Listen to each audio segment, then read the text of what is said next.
पिछले वीडियो में हमने 1576 में हुए हल्दी घाटी के युद्ध के बारे में जाना था, जो कि महाराणा प्रताप और अकबर के बीच में हुआ था, जिसके परिणाम स्वरूप मेवाड़, चित्तौड़, गोगुंदा, कुंभलगढ़ और उदयपुर पर मुगलों का अधिकार हो गया। अधिकांश राजपूत राजाओं ने मुगलों के नियमों को स्वीकार कर लिया, लेकिन महाराणा प्रताप ने कभी भी इसे स्वीकार नहीं किया। उन्होंने मुगल बादशाह अकबर की अधीनता स्वीकार नहीं की और कई वर्षों तक संघर्ष किया। आज के वीडियो में हम मेवाड़ पर पुनः विजय और पुनरुद्धार के बारे में जानने वाले हैं। नमस्कार दोस्तों, स्वागत है आप सभी का हमारे YouTube चैनल पर और आप देख रहे हैं द मिस्टीरियस वर्ल्ड। आखिर ऐसा क्या हुआ कि मेवाड़ पर फिर से राजपूतों का शासन चलने लगा? बंगाल और बिहार में विद्रोह के साथ पंजाब में मिर्जा हकीम की घुसपैठ के बाद 1579 के बाद मेवाड़ पर से मुगल का दबाव कम हो गया था। इसके बाद अकबर ने अब्दुल रहीम खाना को मेवाड़ पर आक्रमण करने के लिए भेजा, लेकिन यह अजमेर में ही रुक गया। सन 1582 में प्रताप सिंह ने दिवेर की लड़ाई में दिवेर में मुगल चौकी पर हमला करके कब्जा कर लिया।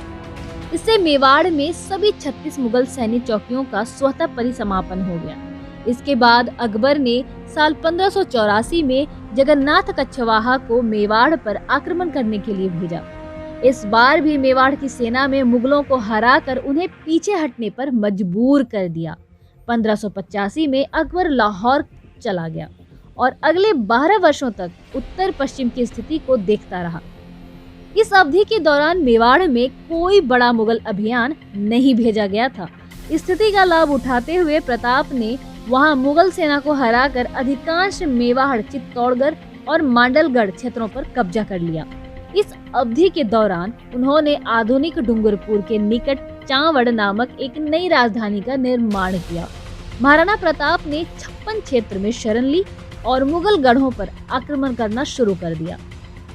1583 तक उसने पश्चिमी मेवाड़ पर सफलतापूर्वक कब्जा कर लिया था, जिसमें दिवेर, आमेर, मदारिया, जावर और कुंभलगढ़ के किले शामिल थे। इसके बाद उन्होंने चावड़ को अपनी राजधानी बनाकर वहां चामुंडा माता मंदिर का निर्माण करवाया।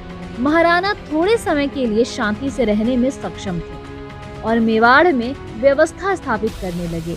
1585 में अपनी मृत्यु तक राणा ने मेवाड़ का एक बड़ा भाग पुनः प्राप्त कर लिया था। इस दौरान मेवाड़ से बाहर गए नागरिक वापस लौटने लगे।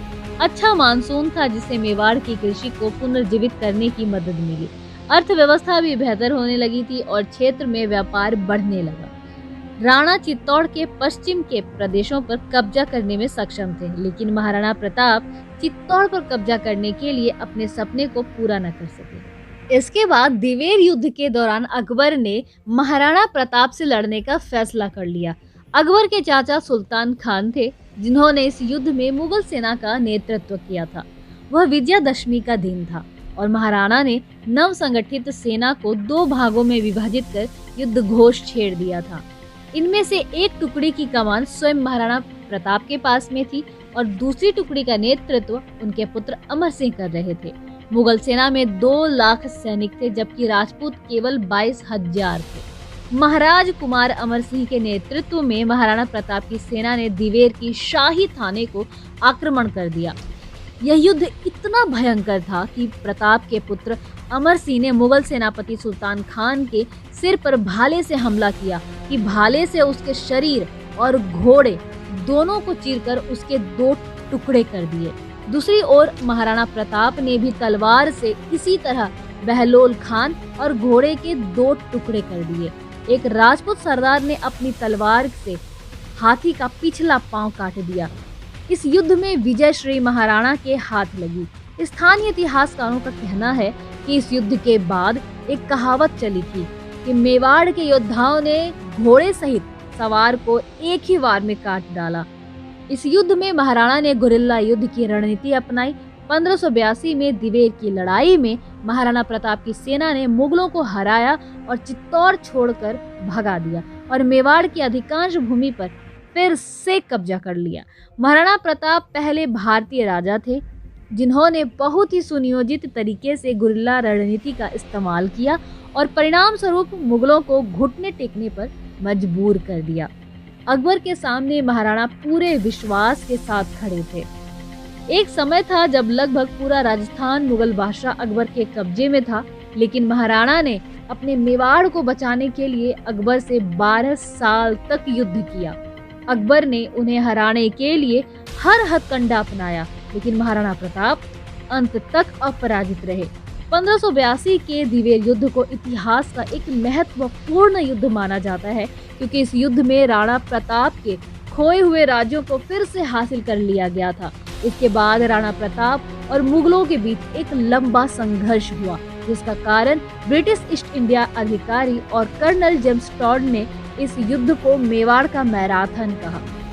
कर्नल टॉड ने महाराणा और उनकी सेना के शौर्य को स्पार्टा के योद्धाओं के समान युद्ध कौशल का वर्णन करते हुए लिखा है कि वे युद्ध के मैदान में अपने से 4 गुना बड़ी सेना से भी नहीं डरते थे। आज के वीडियो में बस इतना ही। अगले वीडियो में हम महाराणा के घोड़े के बारे में जानेंगे। मिलते हैं अपने अगले वीडियो में, तब तक के लिए जय श्री राम।